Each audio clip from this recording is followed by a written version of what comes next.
See, when I'm like right on time, there's no applause. I should be late more often. All right. You know, my voice has been going, it's these cherry blossoms are so beautiful. It's a remarkable sight.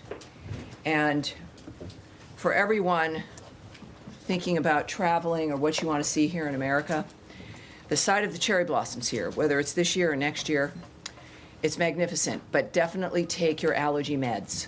Definitely take those. But it is it's just I'd never seen it before here. So it's just magnificent. All right, so we do have a couple of announcements at the start, and then we will, of course, we, the Imperial, we take your questions. So here we go. Thank you again for being here. Secretary of State Marco Rubio will travel to Brussels, Belgium, from April 2nd to April 4th. In Brussels, Secretary Rubio will attend the NATO Foreign Ministers meeting to discuss security priorities for the alliance, including increased allied defense investment and securing lasting peace in Ukraine. Secretary Rubio will also discuss the shared threat of China to the Euro-Atlantic and Indo-Pacific alliances at a NATO session with representatives of the Indo-Pacific partners. Lastly, the Secretary will discuss plans for the Hague Summit this summer. Further, we are heartbroken by the tragic news out of Lithuania that 3 of our 4 U.S. Army soldiers assigned to the 1st Armored Brigade Combat Team, 3rd Infantry Division, were found deceased today. We offer our deepest sympathy to the soldiers' families, friends, and the 1st Armored Division. We are grateful for the extraordinary efforts carried out by the U.S. Army, the Lithuanian Armed Forces, and civilian agencies over the past 6 days. In addition, as announced over the weekend, the United States will provide up to $2 million through Burma-based humanitarian assistance organizations to support earthquake-affected communities as an immediate response to the March 28th earthquake. A U.S. aid team of humanitarian experts based in the region are traveling to Burma now to identify the people's most pressing needs, including emergency shelter, food, medical needs, and access to water. Our disaster experts, including those based in Bangkok, Manila, and Washington, D.C., continue to monitor the situation with coordination with U.S. government counterparts in the region. The United States stands with the people of Burma as they work to recover from the devastation, and we offer our deepest condolences for the loss of life in this obviously extraordinarily difficult time. Next, the United States is pleased to welcome home Faye Hall from Afghanistan. In the words of Secretary Rubio, President Trump's commitment to the American people is clear. We will not rest until all Americans detained in Afghanistan and held hostage around the world are brought home. The U.S. government's highest priority is the safety and security of the American people, wherever they may be.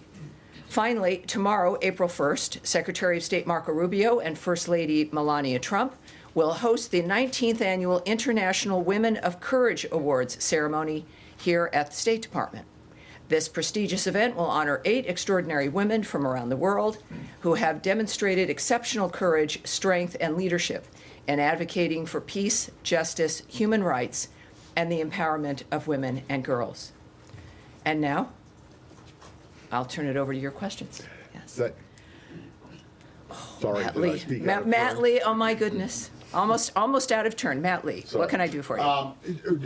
Extremely briefly, just on the Burma, Yes, sir. trade. Do you know, has the team gotten there yet, or are they still en route? We know they're in the process. I think we'll have a firm word perhaps this evening, but they're in the process of being present right there. Okay, and then secondly, I just wanted to know if you had gotten any more clarity on what I asked earlier about these letters from embassies in Europe going out to private companies and various American spaces and other type things, telling them that they are at risk of losing funding if they do not comply with the administration's DEI policies.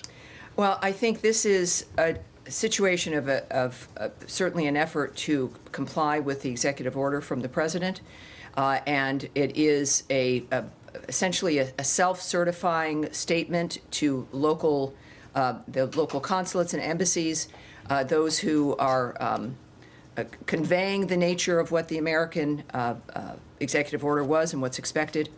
And so it's something that there's a dynamic when it comes to what people have already certified to, what if they may have issues, but it really is just I don't want to say informational, but it's a dynamic where the companies involved get the notice about what we expect here when it comes to products and doing business with companies and contracts and what their own policies are. So it's true, but it's again a self-certifying dynamic, and that's about it.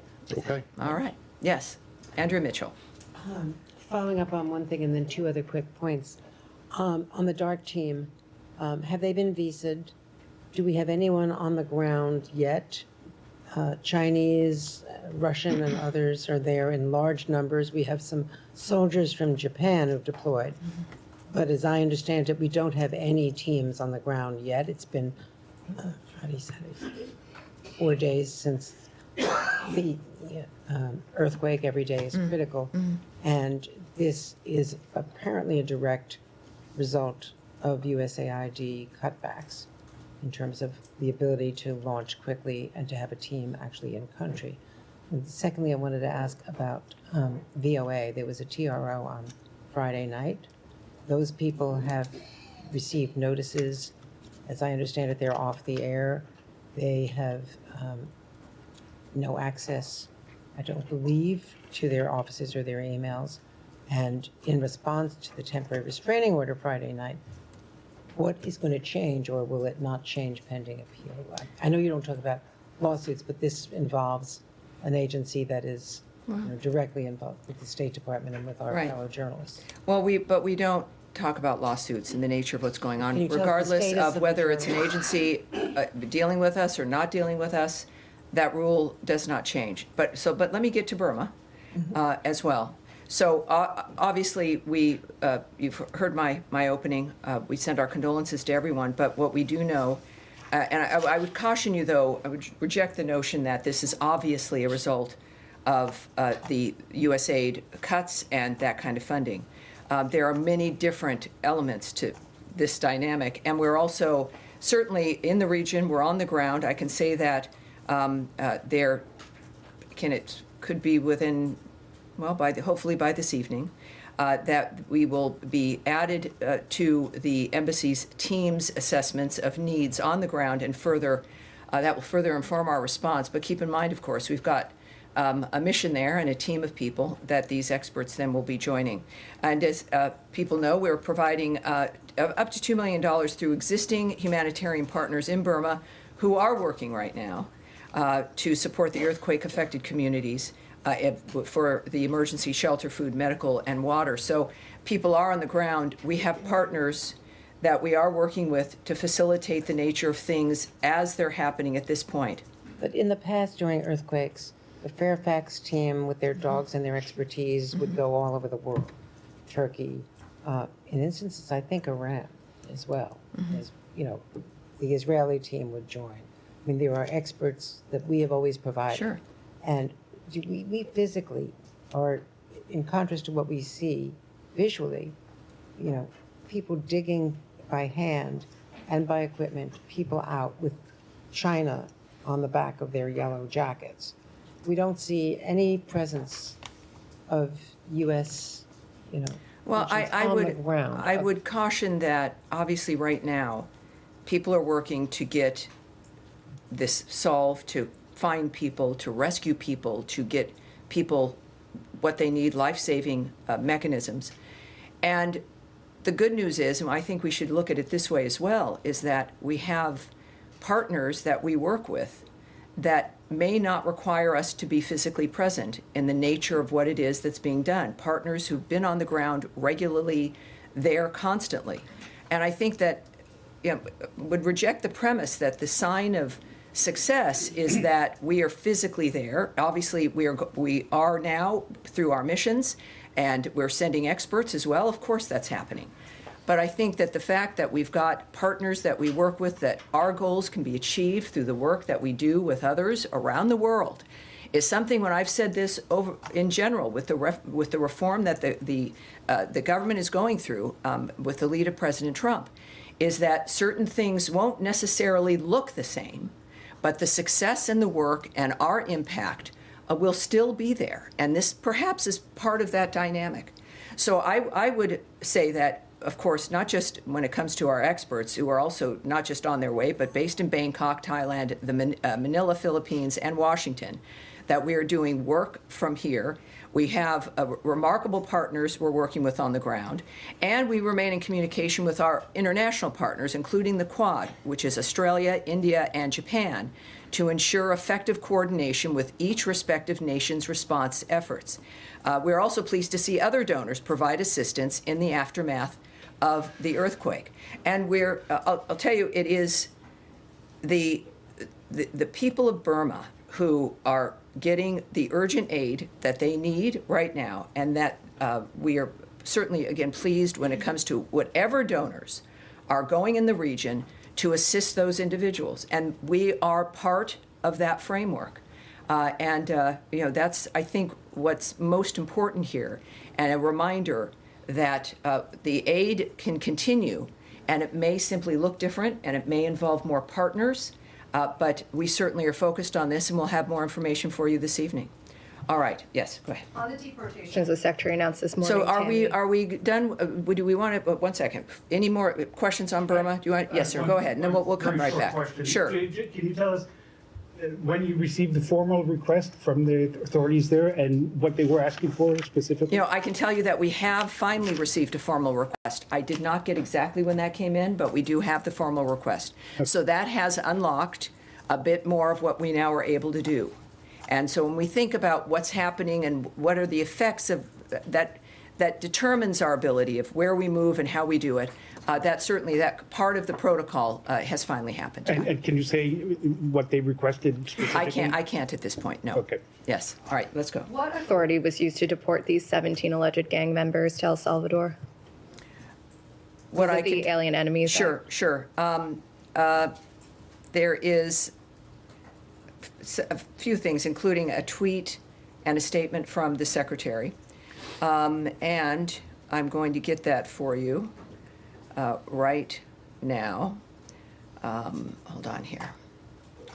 Because this is part of what we do know, of course. I think what's important is the fact that the President and the Secretary have made it very clear, well, really from day one, that the security of the United States is top priority, the nature of the crime that's happening here, and the ability of our nation to remain a sovereign and safe and secure Sure, but can you nation. say yes or no? Was the Alien Enemies Act invoked to be able to deport these 17 individuals? And how does that not? When we're thinking about the legal process, I'm going to try to tell you what the things that I can comment on and what I can talk about, and I can't really discuss that at this point. Would that not be a violation of the federal court order if I'm the not Alien going to be Enemies Act speaking was on invoked? any of that aspect. That, of course, is something you can also ask the White House about, and DHS. I think that is perhaps where your question should be put, but I'm not going to comment on any legal aspects regarding this. Yes, sir. Sorry. Thank you so much. Jonathan from Airway News. Majority of the Americans believe that President Trump is a blessing. I'm sorry, can you repeat that, please? Majority of the Americans believe that President Trump is not only a blessing for this country, but a blessing for the whole world. He's a peacemaker. But in many parts of the world, like Indian-occupied Kashmir, Afghanistan, and in many African nations, people are waiting for President to help his bold decision to lift them out of misery. So people believe and know that President Trump will make America great again, but will he make this world great again? Is that easy? It's like, okay. Well, I support President Trump, and I think that the majority of Americans who gave him this mandate understand that that's what is possible. We saw that happen in the first term. We've seen the nature of his impact even as a businessman in the United States when it comes to the impact on cities and states and the country as a whole, to the point where the American people made him the president of the United States. Clearly, a financially stable America, a strong America, for as long as we've been here, has made the difference in the safety and security of the rest of the world. That is the kind of dynamic that the world wants and expects, President Trump embodies the nature of our original founding about what America is for and the nature of what it can accomplish when it comes to sticking with its values and making sure that we're safe and secure and that we respect ourselves and implement our values. I have one more. And when that happens, the rest of the world is safer and more secure. I have All one right, more. sure. Thank you. U.S. Commission on Religious Freedom recently released their annual report and recommends to put India into CPC list, country of particular concern. U.S. Commission also requested Secretary Rubio to put sanctions on Indian intelligence agency, RAW, for their involvement in the murder plot of a U.S. citizen and harassment of journalists, academics based here in the U.S. So is U.S. State Department going to consider these recommendations from the Well, Commission? as I will not discuss negotiations or diplomatic considerations in that manner at all, but I do, let's take a look at where that stands and the reference to that. But that's not something that is I'm going to be commenting on. Yes, Nadia. Thank you. A few questions on the Middle East. Number one, the Syrian President Ahmed al-Shara announced the formation of his new government, which includes a woman, an Alawite, a Druze, and a Kurd. Is this inclusive enough for this administration? And will you lift some sanctions? And also, I have a question on Iran. They're saying that they're not going to negotiate under pressure. So is there a time limit for them to come to the negotiation table? Is this any other options that the administration will consider? All right, well, let me answer you about Syria, that we are aware of the announcement on Saturday of the interim authorities by the interim authorities of a transitional cabinet in Syria. We recognize the struggles of the Syrian people who have suffered decades under despotic rule and oppression of the Assad regime, and we hope this announcement represents a positive step for an inclusive and representative Syria. However, Syria's interim authorities should fully renounce and suppress terrorism, exclude foreign terrorist fighters from any official roles, prevent Iran and its proxies from exploiting Syrian territory, take meaningful steps to verifiably destroy Assad's chemical weapons, assist in the recovery of U.S. and other citizens who have been disappeared in Syria, and ensure the security and freedoms of Syria's religious and ethnic minorities. The United States will continue to assess the interim authorities' behavior and determine our next step based on those actions.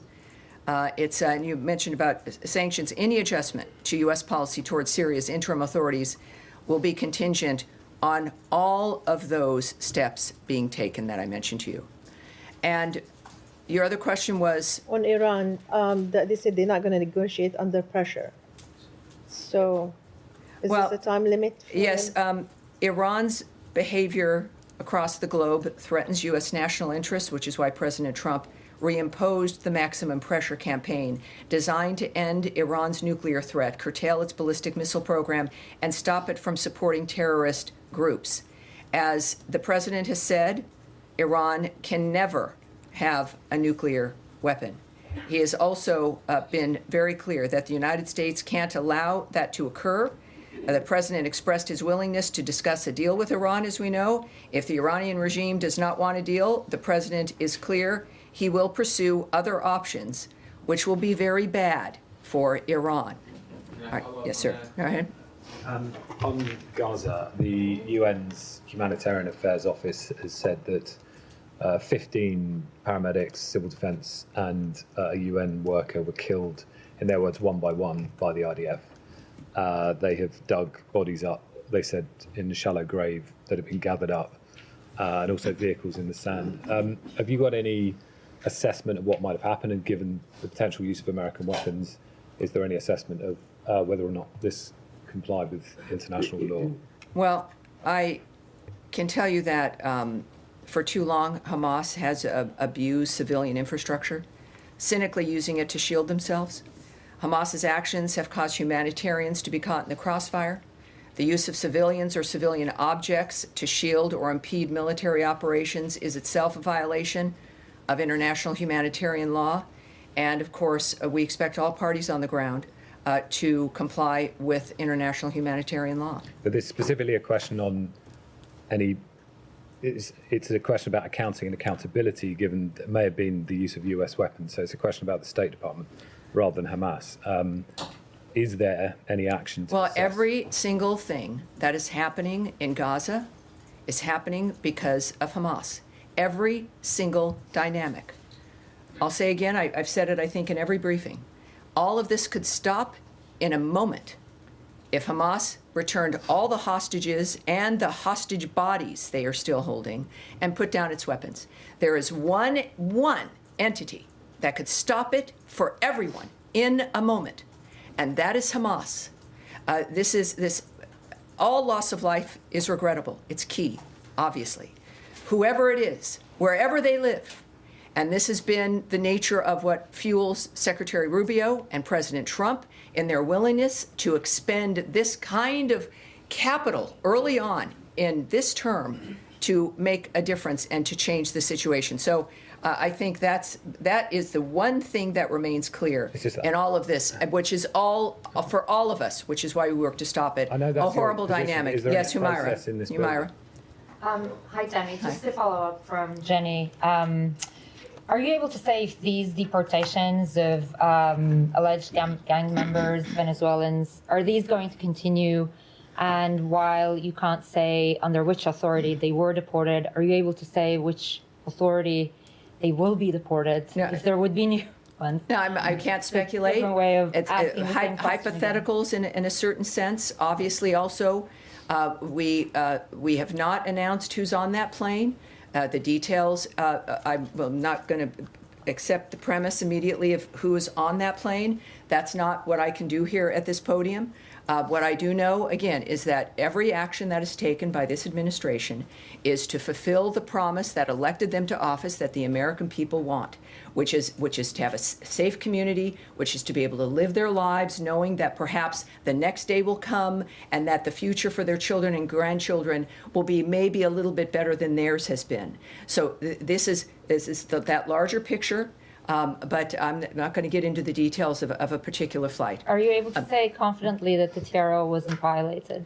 I'm not here to give you my legal opinion. I'm not a lawyer, or to speculate on what is or is not happening in any fashion in that regard. Yes, sir. The glasses here. Thank you, Tammy. Someday the State Department's going to make the mistake of hiring a lawyer to be a spokesperson, and then they're not going to be Well, then it would be even less interesting than mine. Yes. Two questions for you. Number one, a few weeks after President Trump's Shalom Hamas tweet or social media post, Israeli authorities giving indication that they're preparing for a potential larger-scale military operation in Rafah, potential reoccupation of Gaza. I wanted to get some insight as to whether there is coordination between the U.S. and Israel on that front, whether the State Department takes a position on Israel's potential plans. The second question was, Israeli officials have been sounding the alarm about Egypt's military operations in Sinai, saying that it's a potential violation of the peace treaty between the two countries. Any position from the State Department in regards to Egypt's activities and whether they deem it a violation of the peace treaty? Well, we never speak about ongoing diplomatic relationships, but we do have the pillars of our approach that remain resolute. We stand with Israel, and we stand for peace. President Trump has made clear the consequences of what will happen if Hamas continues to hold hostages. I will leave it at that, but of course add in the fact that Secretary Rubio has been as aggressive in his rhetoric that Hamas cannot continue to exist, and again, that we stand with Israel and their efforts to defend themselves. On Egypt? Yes, ma'am. Can you give me anything on Egypt? Yeah. Thank you, Terry. So you had said earlier this month that the deadline for the State Department to submit a report to the president detailing recommendations for visa and travel restrictions, as outlined in an executive order he signed in January, had been moved from March 21st. What is the new date for that report, and what is the status of those recommendations? Well, what I said at the time when asked is that was a target date that is no longer applies, without giving you details. So there was no deadline in that regard. But the State Department, like every department in President Trump's administration, are acting on executive orders, including this one. Why was it postponed? I can't speak to that, but I can tell you that we're working on what the executive order asked for, which is not travel bans, of course, but the nature of restrictions from other countries, whether or not they meet the standard of security and vetting that's required for entry into the United States. So has a new date been set No. yet? No. But again, it's not, again, because there's not a date, it doesn't mean that it's not being worked on. So we are all working to implement what President Trump has ordered. Yes, sir, in the back right Thank there. you. Right, no, in front, here, sir. Thank you. Tom Watkins at The National. 2 questions. On the subject of student deportations, several pro-Israel activist groups are providing US authorities with the names of people involved in last year's pro-Palestinian protests. Among those names are naturalized Americans, people originally from the Middle East but who are now US citizens. Can you tell me, is the US weighing any action against American citizens who spoke out during last year's protests? Well, I would have to speculate on that. I also, I'm not going to discuss the nature of the diplomatic or strategic conversations that any department in the government's having, let alone the State Department. What I can tell you is, as just repeating what Secretary Rubio has said, is that if you come into this country, if you've lied to get in this country, and you've come into this country and have committed crimes, or have clearly, if you've done something, whereas if you told us you were going to do it when you were applying for that visa, you would never have gotten that visa. And we're going to be very aggressive in the nature of acting on that. He's made that very clear. But I won't discuss the nature of decision-making in that framework or speculate on the nature of what the department will be Even someone doing. who's become a naturalized US citizen could still be. You're saying Don't draw conclusions, because I'm not answering your question. Okay. That's a big mistake. I'm not answering the specifics of your question. Don't draw that conclusion. Don't put words in my mouth. That's not what I said. Yes, sir. Yes, sir. Yeah, thank you, Tammy. Next month, the United States is going to open the largest consulate in Erbil, the Kurdistan region capital. Do you have any plan to increase the region's diplomatic presence or adding additional services to that mission? And adding to that question, the Kurdistan region had an election on October 2024, and still there is a discussion among the political parties to form a new government. Could you provide me any comment on that? And were there any engagement with this political party to form a new government and having a unified Peshmerga forces? Well, here's what I can tell you. With this opening of the new and largest U.S. consulate in Erbil next month, we are. It's actually expected, I think, to open later this year. It reflects the United States' commitment to the Iraqi Kurdistan region. The new consulate will strengthen our partnership and diplomatic cooperation with the Kurdistan regional government and the government of Iraq on shared priorities and challenges, including countering extremism and fostering long-term peace. Secondly, on the IKR government, I can tell you that we're thinking about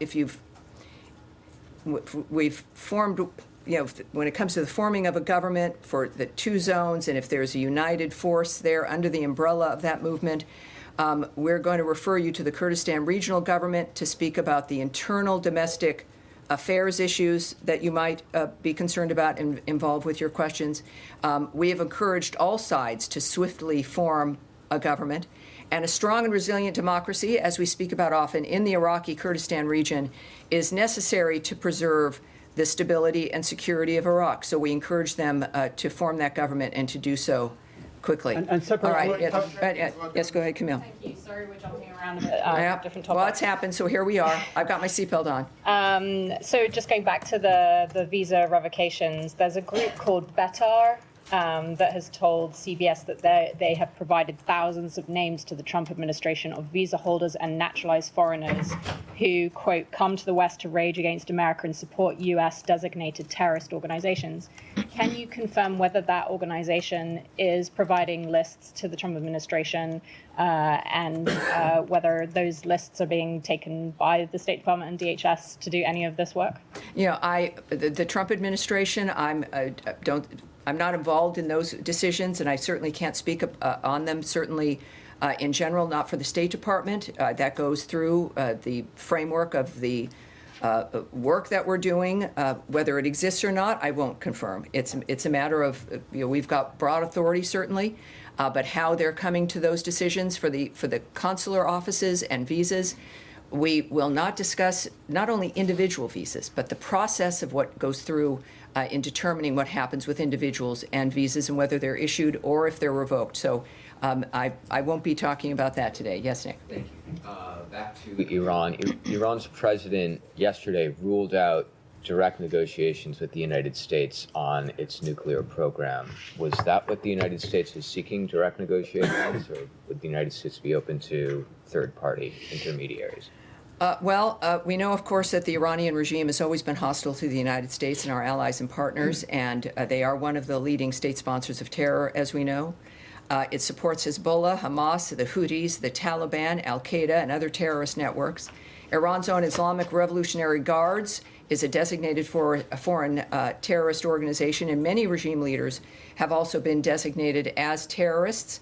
I can tell you that in negotiating, which I've already answered to some degree, is that the president's made it clear that Iran cannot have a nuclear weapon. And what we want from them, as Secretary Rubio has said, under Donald Trump, there is not going to be a nuclear Iran. Iran must stop its nuclear escalations, its ballistic missile program, its networks and campaign of regional aggressive activities, its repression of the Iranian people's freedom, and the IRGC's destabilizing activities. I also think I can say this to you, that President Trump has been consistent and clear. The United States is determined to make sure that Iran will not acquire a nuclear weapon. He has expressed his willingness to pursue a deal with Iran. If the Iranian regime does not want a deal, as I said earlier, the president has other options, and those alternatives will be very bad for Iran. All right. In the back. Yes, sir. Thank you, Tammy. We'll move to Ukraine, if I may. Today marks 3 years since the world learned about Bucha massacre. We want to get your reflection on that. And second part of the question, yesterday President spoke about the minerals deal with Ukraine. It looks like there's a confusion over there because President said that he hears that Ukrainian side is trying to reconsider the deal. But we have seen media reports about the U.S. version the draft was changed. Can you please offer some clarity on that as well? Thanks so much. Well, I think the president's comments speak for themselves. I do know also that there is one North Star for everyone involved in this, and it is the ceasefire and stopping the carnage.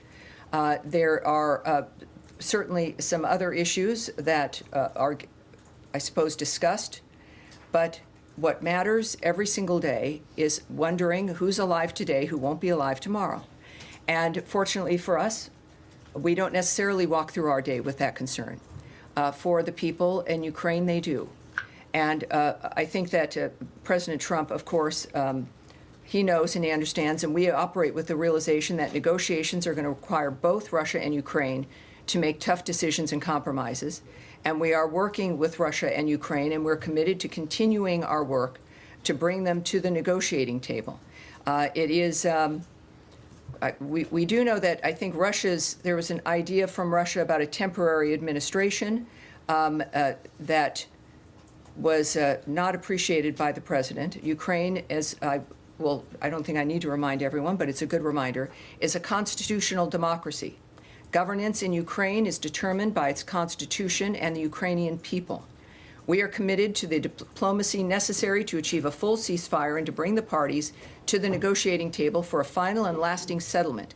President Trump has made clear that Russia and Ukraine need to move to a full ceasefire now. None of that has changed. All right, all the way in the back, sir. The green tie, is that what we have? Yes, sir. Yeah.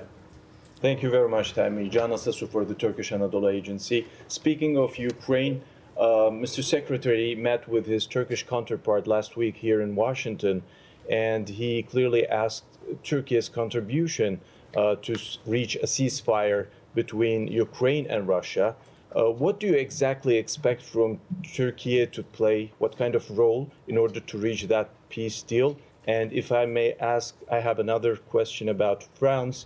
The French court has decided that the far-right opposition leader or the far-right leader, Marine Le Pen, will be banned from the elections for 5 years.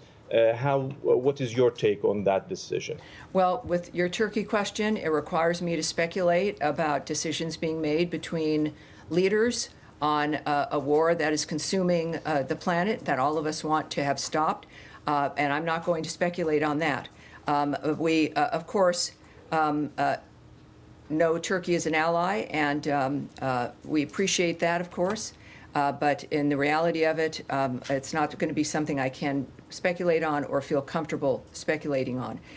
Regarding Marine Le Pen, I might disagree with your casting of her as a far-right individual, which is meant, I think, I don't know if that's meant to be derogatory. But we are aware of reports regarding her sentencing. And I would refer you in general to the French authorities for further comment on this legal decision. We also will recall, though, the Vice President's February 14th remarks at the Munich Security Conference in defense of free speech, as well as opposition to exclusion of people from the political process. We have got to do more as the West than just talk about democratic values. We must live them. Exclusion of people from the political process is particularly concerning, given the aggressive and corrupt lawfare waged against President Trump here in the United States. We support the right of everyone to offer their views in the public square, agree or disagree. And with that, I have nothing else to add. All right, sir, in the back there, red tie. Are you sure? Thank you, Tammy. She's far right. No? She may be conservative. It depends on how far left the left is. Doesn't that always redefine the center? The left always redefines the center. It redefines the center, which was normally a dynamic, and we won't have that conversation, which maybe should be for a seminar. But yes, sir, in the red tie. Thank you, Tammy. You mentioned at the beginning of today's your press briefing that Bangladeshi proud girls are getting honored to receive tomorrow's award. What is Secretary of State's 2025? I have to tell you, sir, I can't hear you. And is this about Bangladesh? Yeah, tomorrow is going to be an award ceremony, First Lady and... yes, correct. I'll be there, as a matter of fact, participating as well. Girls are getting award received from that podium. Do you have any comment on that? The Bangladeshi girls are getting award for their 2024 movement in Bangladesh against fascist Hasina government. All right, they are getting award tomorrow. No, what I'm about to speak about here is the International Women of Courage Awards. But what I'm not going to speculate on is the last part of that question regarding the nature of the politics and unfolding in Bangladesh. But I will take this opportunity to mention again that Secretary of State Marco Rubio and First Lady Melania Trump are hosting the 19th Annual International Women of Courage Awards ceremony at the State Department here tomorrow.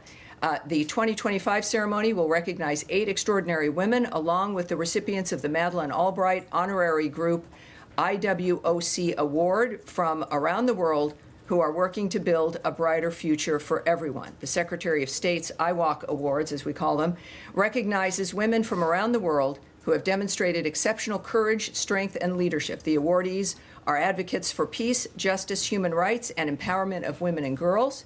They often face great personal risks to their safety as a result of their efforts.